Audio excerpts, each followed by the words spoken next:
Hope everybody's having a good holiday season. Christmas just came and went, and the New Year's about to begin. And this is going to be a special video. For one thing, no Matt reviews for this week, no guilty pleasures for this week. Although this video is going up on Friday, on Saturday I will have a special Matt reviews, which was supposed to be the last review of our Dragon Ball Z marathon last month.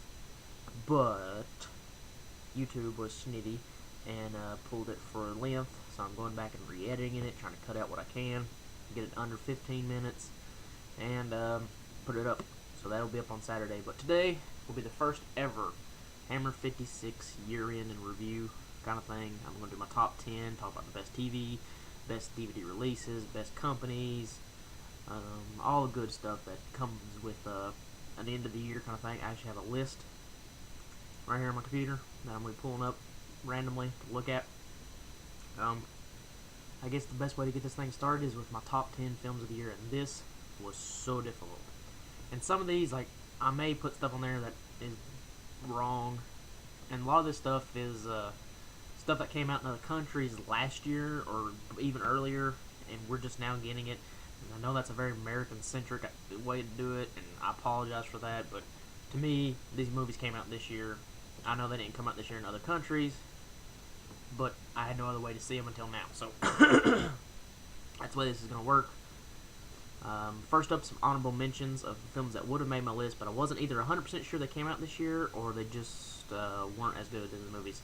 But not taking anything away from them, they're all still good movies.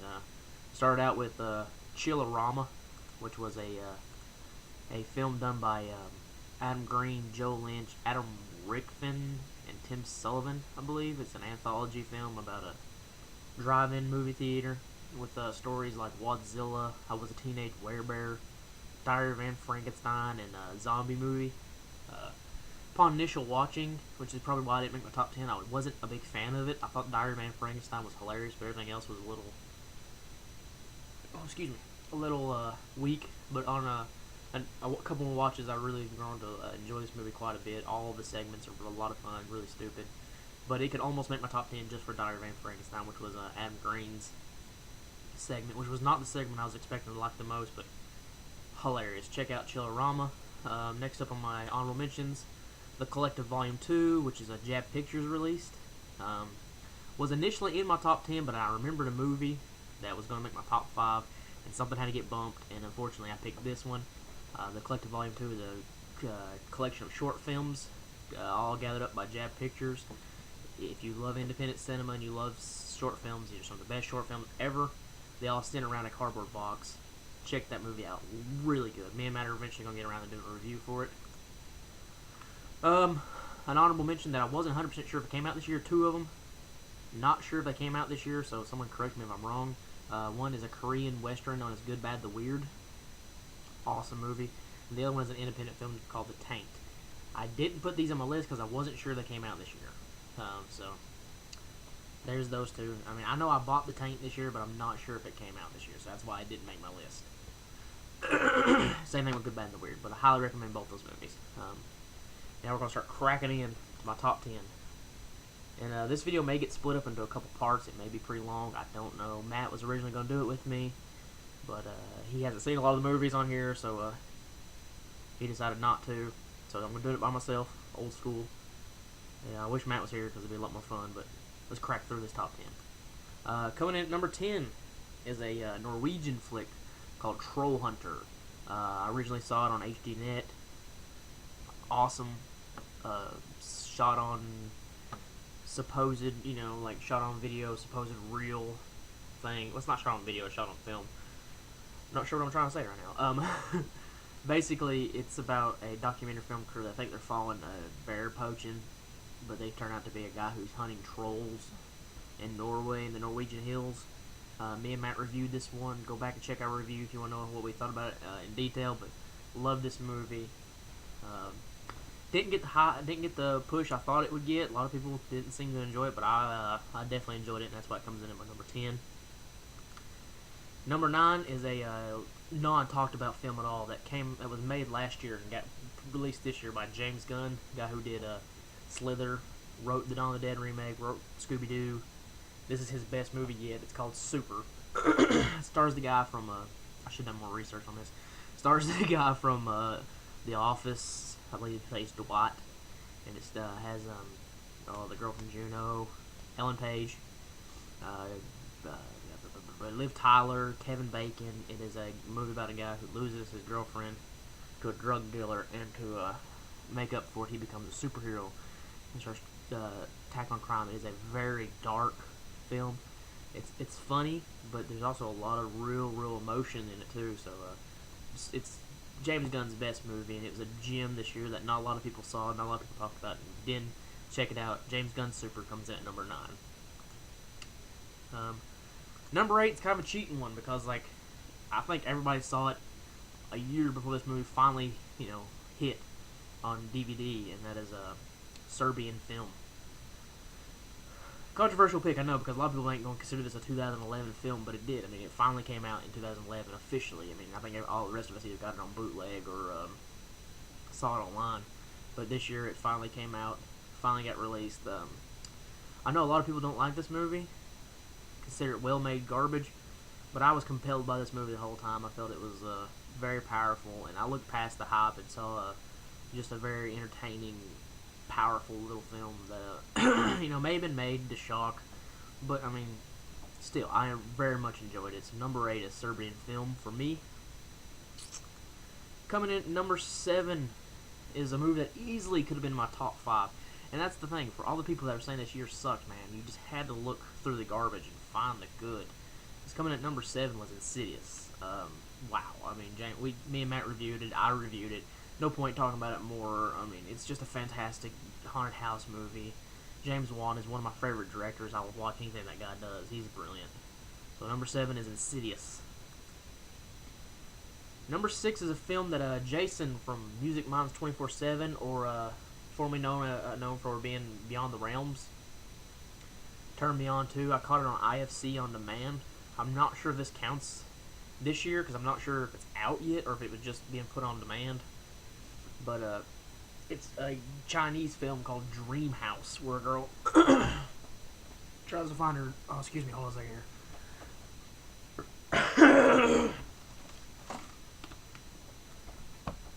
Sorry about that. Got all choked up. 7. What am I doing? I believe it's 6. Number 6. Yes, Dream House, Chinese flick. The girl tries to finds her dream house on the lake that she's always wanted, and at the last second, it gets pulled out from under her, and she begins to kill off the tenants of this building one by one to get the price to come down, so she can get the house for a better price and be able to do it. Fantastic movie, loved it. Has a weird. The first couple kills in the film are very dark, very powerful, and then it starts getting silly.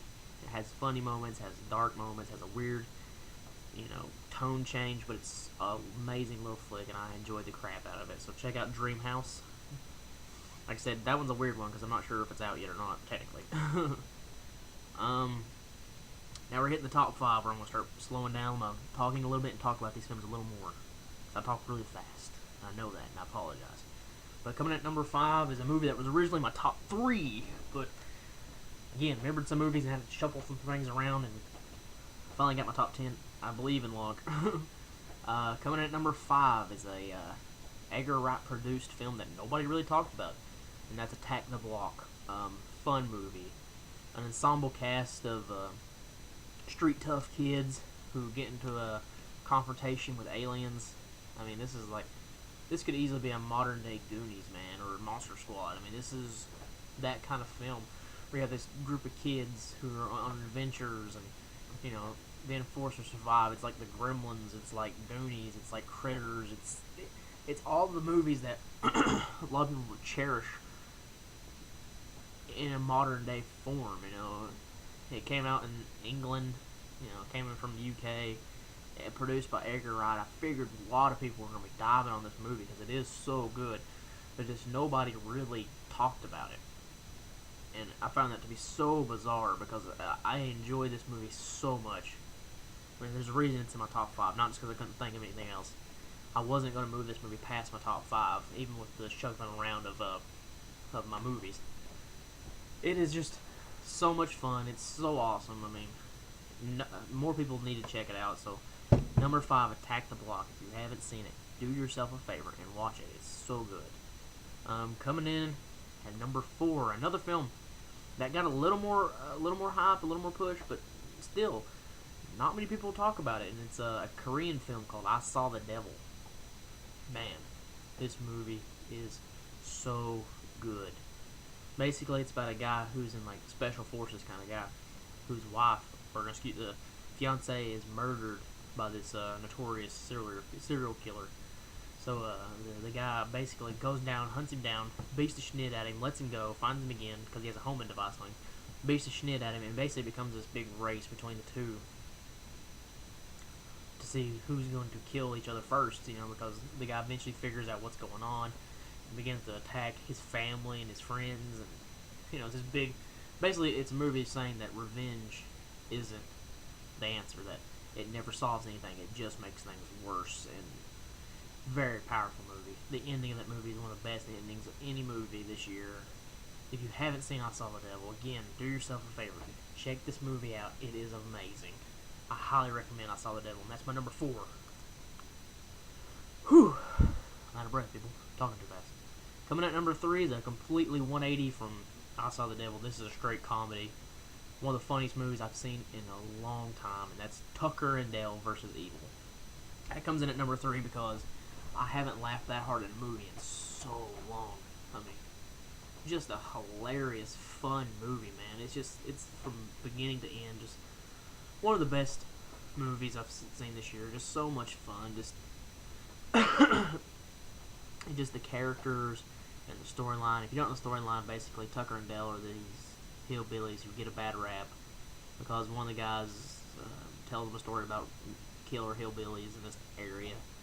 And one day while fishing, a girl skinny dipping hits her head, and Tucker and Dale takes her in to take care of her, but her friends think that they're kidnapped her, and basically one by one the kids accidentally kill themselves off, while Tucker and Dale thinks that these kids are suicidal, crazy cult people, and Tucker and the kids think Tucker and Dale are killing them, so it's wackiness ensues, and it's hilarious, it's fun, it's got a lot of good special effects, good gore. Great acting. I mean, the guys who play Tucker and Dale are fantastic. So that's number 3. Highly recommend Tucker and Dale versus Evil.